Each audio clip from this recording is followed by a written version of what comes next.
Hey, it's TDA, and today we are going to show the Dark Fog what it means to be attacked all the time. I think it's time that we take the fight to them instead. We have white signs in production, we have a sphere up and running, so this is the optimal time to do exactly that. And not only are we going to farm them, we're actually going to turn their body parts into efficient buildings for ourselves. So this is going to be really fun and exciting. At this stage of the game, all you need to do is basically find your projects to pursue and then act accordingly. Now, in my case, over here, as you can see, I actually added in a secondary line of railguns because I wanted to speed things up a little. You can see the sphere is actually coming together really nice. It's starting to look pretty good, I think. And honestly, the sphere itself is a bit of a problem because in the next episode I really need to start dealing with the Dark Fog because as you can see they're draining almost half the power from the sphere, which is, well, far from optimal you could say, because this is basically halving our white science production because any energy that the sphere is not generating for us can't go to generating antimatter either. So yeah, that's something we'll need to deal with, but first things first, let's take the fight to them in a smaller way. I also want to just play around with some heavier ammunition because so far I'm only using the super alloy ammo box as well as the normal missiles. The higher end missiles are really expensive and honestly kind of annoying to make. Things like strange matter and stuff in there. You can build them, there's nothing wrong with that, but I do think it's pretty much it's a bit overkill. What I do really like is the recipe for the plasma capsule because honestly we are getting the graphene from Fire Ice, so that's almost free. Magnets are, well, pretty much free as well. And deuterium, again, we get that from the gas giants as well as from making it from hydrogen. So this is almost free stuff to make. And actually, these plasma capsules are really, really effective. As you can see, they do a base damage of 300, which is actually almost 3 times as much as the highest level of missiles. It's not entirely fair because, of course, the missiles have 24 shots and these things have only 10 shots. But you can use these for ground-to-ground as well as for space defense, because as you can see, we have the short-range plasma turret, which shoots them at the ground, and then we have the normal plasma turrets, which shoots them at the space target. So, again, it's a super efficient thing to make, and that's what we're going to do. Now, in order to do that, I actually need a lot more deuterium, so I built another one of these builds that converts the hydrogen into deuterium, so you can check that out in one of my previous episodes. But as you can see, it's nothing special. It's just filtering them through one of these fractionators, or well, actually 30 of them, and then turning the hydrogen that way into some deuterium. On top of that, I made one of the rare builds again as well. So this is the build that has the graphene in there, the nanotubes in there, and I'm just drawing that in for wherever I am mining that. As you can see, we have plenty of that in production, so we have a pretty much infinite amount of these resources. And then we can use that graphene and deuterium along with some basic iron ore over here, as you can see, to make some magnets and then turn all of that stuff into some plasma capsules. Now, as you can see, these things are actually being produced at a pretty high rate. This is actually going to churn out about 2 plasma capsules per second, and that's going to be more than enough to do a lot of fighting on the ground or in the air wherever we need it. And if we need more than this, we can just copy and paste this build somewhere else and we'll get more ammo to go and work with. Of course, in order to actually make use of that ammo, we're going to need some short-range turrets. I'm not going to necessarily use them for the anti-air defense because I think our rockets are handling that just fine. But I do want to use them in the Dark Fog farm, so hence the short-range turrets to be built over here. Now, the annoying thing is the long-range turret actually needs pretty complicated materials. The short-range turret is really cheap to make, so yeah, you can always just add another build to this for the plasma turrets, but remember that you are going to have to add in titanium glass from somewhere in order to actually produce these things. And just a tip, it's always a good idea to add in some more ammunition builds if you're going to actively farm the Dark Fog, but because don't underestimate how much ammo that actually takes, and you don't want to run out of ammo on any of your planets, because if you do, then the Dark Fog is going to take the fight to you and wipe you off the planet. So just be careful and make sure you scale up your production as you are expanding to more and more planets. Okay, so step 1, actually find a decent planet. Now, I am here in the Will Davis system, one of my members. Thank you for becoming a member of the channel. I pretty much picked a random planet. The reason I picked this one is because it has an almost 100% building area, so we don't have oceans and things like that getting in the way of our building. But the most important reason I picked this planet was because there's only 3 bases on it, so it just makes it really easy to start building my initial farm without having to worry about being attacked from like 16 different directions at the same time. So what we're going to do is actually set up a farm and not power it up just yet, so we can just build it and kind of figure out what we're doing. Now you do want to be careful because you want to set it up pretty close to one of the bases. As you can see, I just left the other bases intact for the moment. But if you get too close, they will start attacking you and wipe you off the planet. So you might want to save every now and then, and it's better to be slightly further away than you would ideally be, because you can always creep a little bit closer with another line of turrets or something like that if you find that you're too far away. Because you do actually want to be very close to one of the bases, because what we're trying to do is get a constant flow of attackers from the Dark Fog basically running into our turrets and being destroyed. And that doesn't happen if you're too far away, because then the threat will just do its job and you get a wave every now and then. But if you are actually very close, they will keep attacking you non-stop, and that is what we want. So as you can see, I am just starting to build. Nothing is powered, so we're not generating any threat. First things first, I think we are going to start off with a line of just basic turrets. Because we have the 3rd level ammunition, and actually that ammunition, now we have all the upgrades, is pretty strong. It's already shooting for 72 damage. Every bullet has 30 shots, so it's a pretty efficient ammo to begin with. Then let's add in a line. I'm going to turn off the blinking lights for you. Let's turn a line of laser turrets. I actually figured out now what the front end of this turret is. I kept putting them backwards, and a lot of people were a little bit annoyed in the comments about that, so they're now facing forward, I think. Pretty sure, right? This is the front, right? It shoots out of this thingy. Yeah. And then on the 3rd row, we have some short-range plasma turrets. As you can see, these things have a pretty large range, so this is actually awesome. They also do splash damage, so they do explosive damage, so that's pretty awesome as well. Yeah, looking pretty good. So, next up. And just because we can, I'm also going to add in some missile launch. Now, these missile launchers are not actually going to be shooting at the Dark Fog, but it makes sense to have them here just in case we need them. And we're also going to need to make sure we can actually defend this planet from waves from outer space, because if I'm going to annoy the Dark Fog here all the time, the Hive is going to take notice. In order to actually make use of the Dark Fog farm, we're going to need some ILSs. So I've set up an ILS over here in the corner that is requesting all the different kinds of ammo that we need to supply with this stuff. We're going to need to add in some belts, but I'll do that in a moment. The other thing I did was add in another couple of ILSs, just at the minimum distance they need to be apart. And these are going to be able to request other stuff. Now, what I also want to try, and I'm pretty sure this is not going to work, but I want to try it anyway, is request some drones over here. Then put those on a belt like here. You can see this going kind of around and around, so it's going to be able to reach all of these battlefield analysis bases. And then these bases are actually not going to collect any of the scraps from the Dark Fog.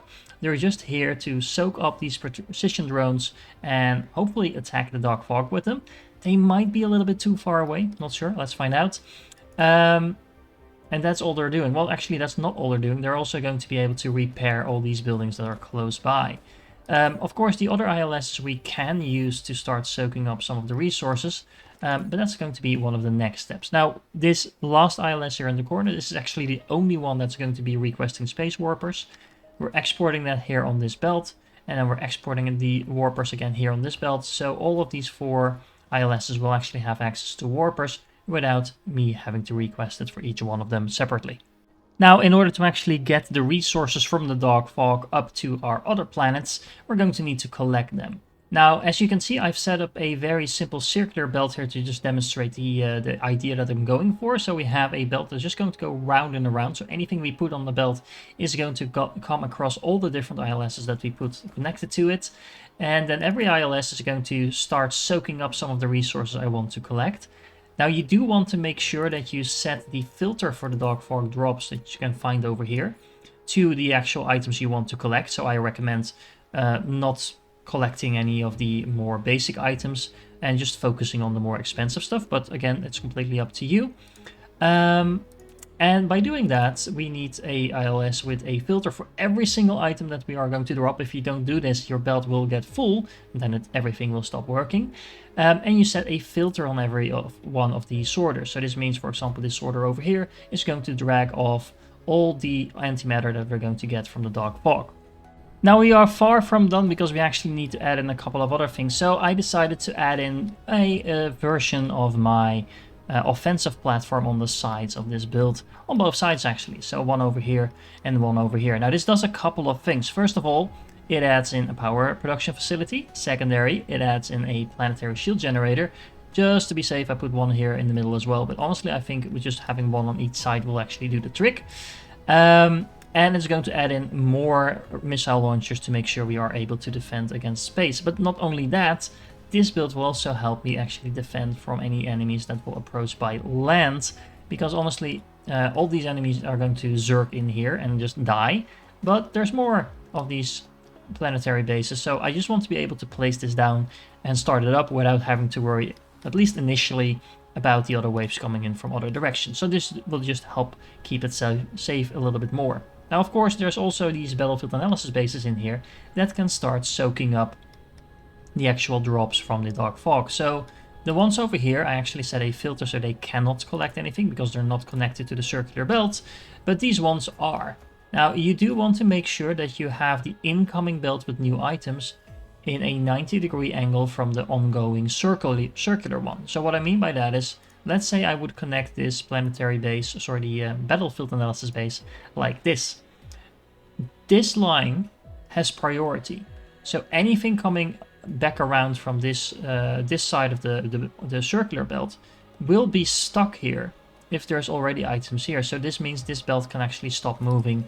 But if we do it like this, this belt has priority, so everything that's already on the circular belt will keep moving, and new items will only be filled in if there's actually space to do so, and if not, this line will back up and this line will back up, but the circular belt will keep moving, and that's the most important thing.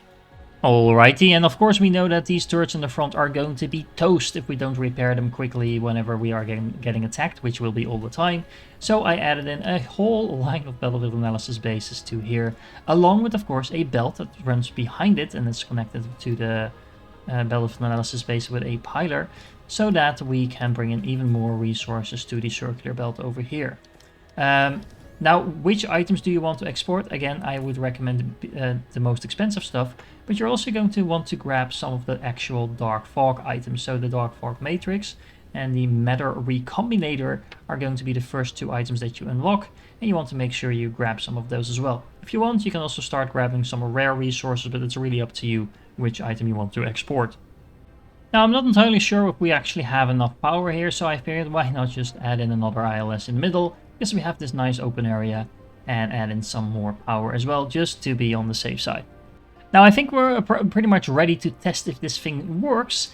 Now, I do want to point out that the configuration of what things are actually allowed to shoot at is really important. So the missile turrets over here, the ones in the corner, are actually set basically to the default setting, so they will attack space as well as anything that's in the ground zone.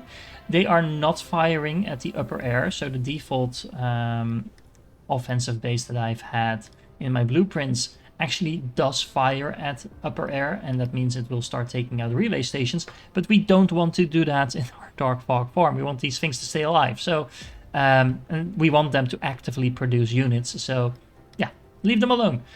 We do want them to fire at space, and we also do want these ones to fire at the ground, because they might get attacked from the side from these other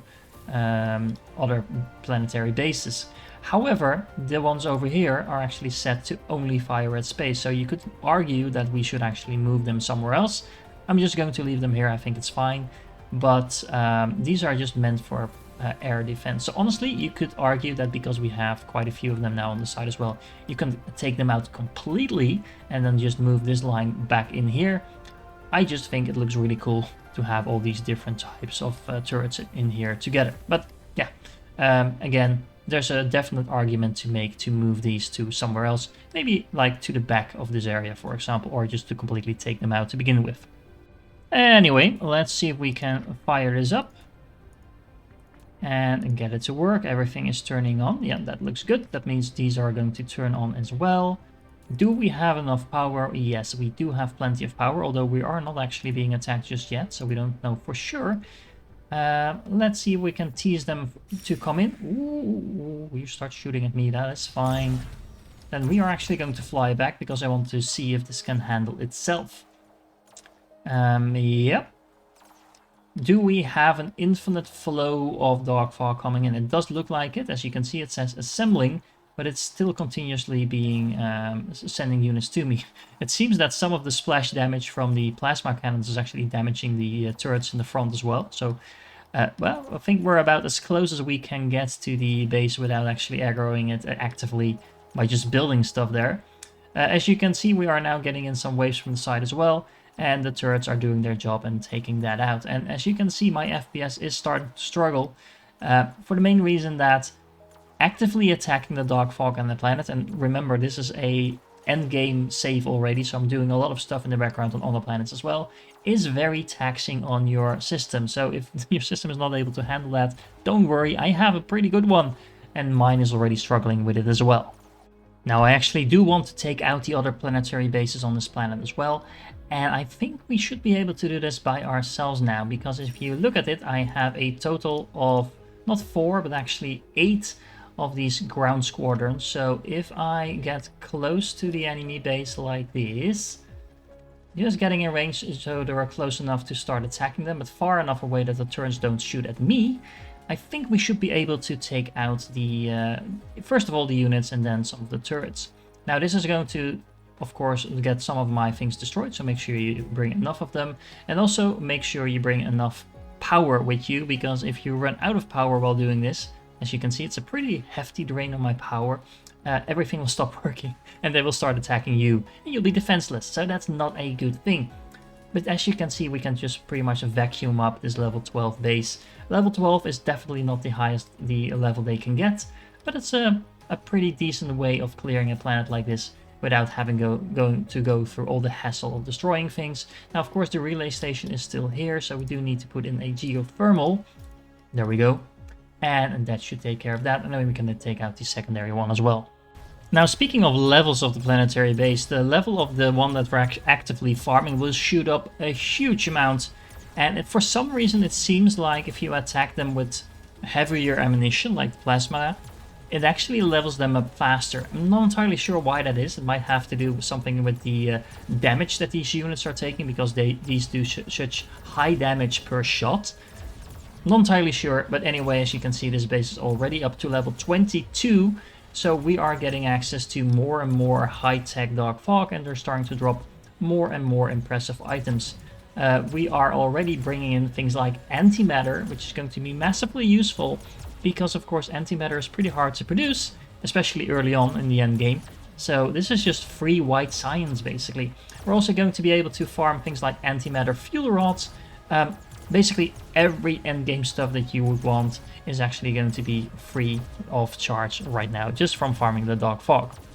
Now, as you level up the dark fog, they are going to start dropping more and more advanced items. So as you can see, we have the matter recombinator, but we also have the silicon-based neuron in here now, as well as the negentropy singularity, whatever that means. And we even have this item over here, the core element, is one of the last things that will start dropping, and we are going to collect all of those in order to make use of the dark fog technology, because as soon as those items start dropping, you will see new technology showing up in your technology tree. So for example, we have the upgraded matrix lab, which is called the self-evolution lab, which you can only research by using the dark fog matrix. Then we also have an upgrade for the planar smelter, so this is actually 3 times as fast as a normal smelter.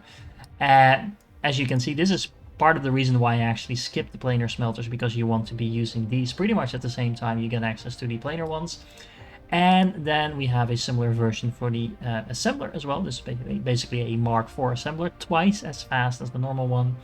And then over here, we actually have access to a item that I've been asked about a lot, actually. This is a upgraded version of antimatter.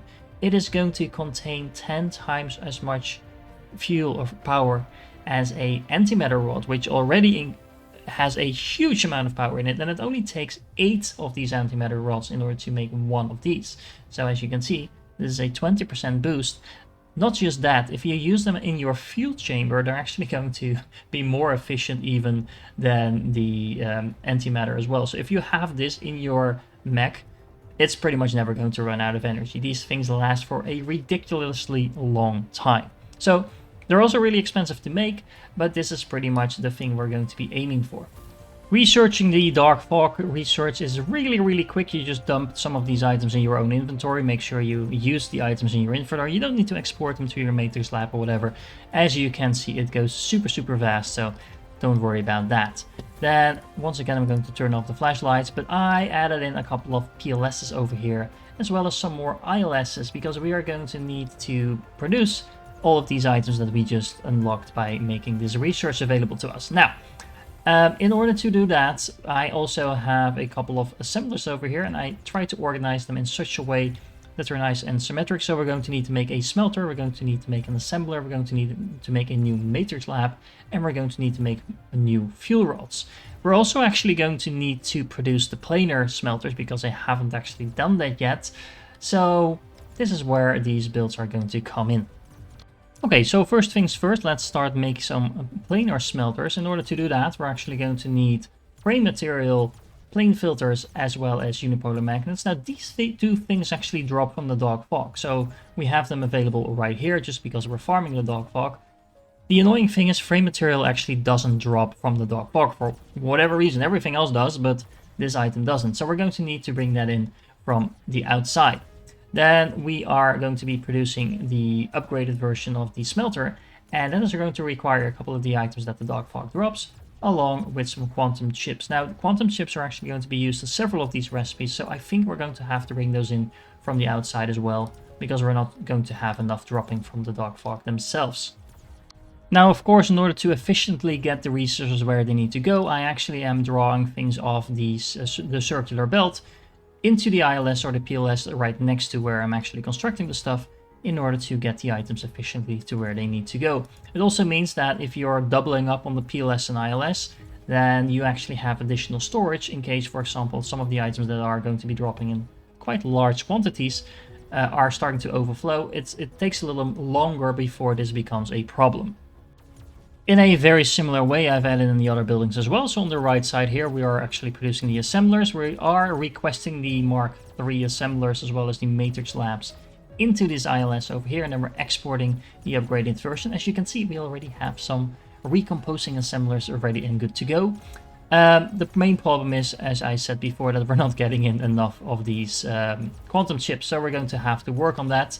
Before we are doing that, however, I do want to show you the upgraded version of the fuel rods. As you can see, we are going to need some frame materials for those as well, which we are not currently getting. So again, this is a problem. We are actually getting in some strange matter, and I'm actually producing that at other places as well. So this is not really a problem. But as you can see, you do need to feed in some items from the outside. So let's fix the quantum chip problem that we just saw. In order to do that, we can just use the build that we've used in the previous episodes as well. This is going to produce 1 quantum chip per second, which is going to be, well, more than enough for the moment.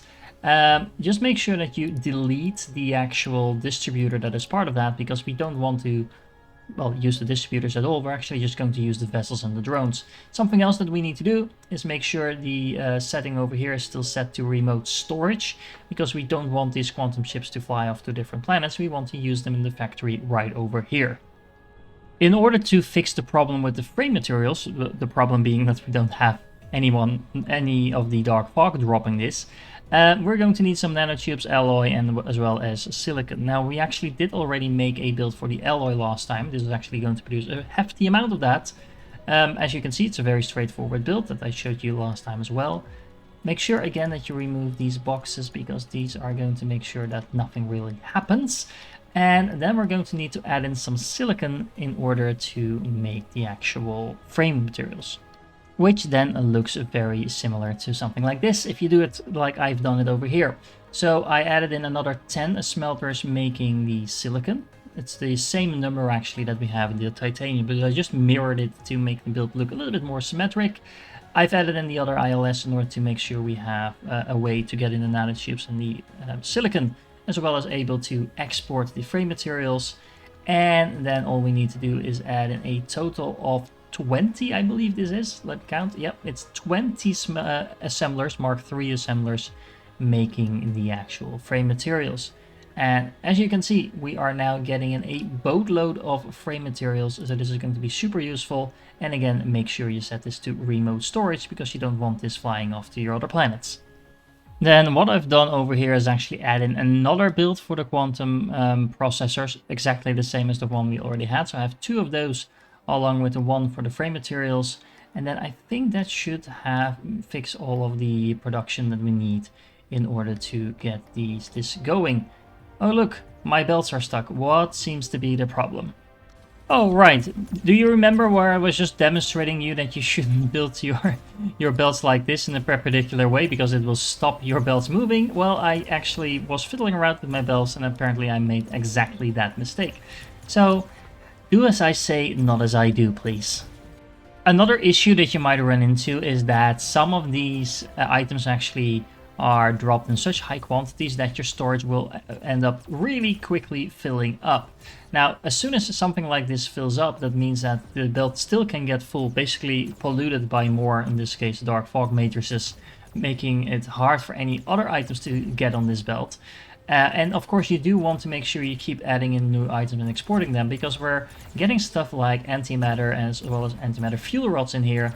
So that is super valuable stuff, and we don't want to make sure that the other stuff is getting in the way. Now, it's not a huge problem if something temporarily is backed up, because there's a lot of room in your battlefield analysis bases to soak up this stuff. But as you can see, again, that also fills up really quick. So keep an eye on your dark fog, and every now and then what you could actually do is just request some of these items from another planet, store them up over there, or just delete them, whatever you want to do. Or what you can do, and you can do that from any planet in the universe, is just you can just go to the filter and then just say, okay, I know I have tens of thousands of this dark fog matrix, so let me just turn a couple of these things off.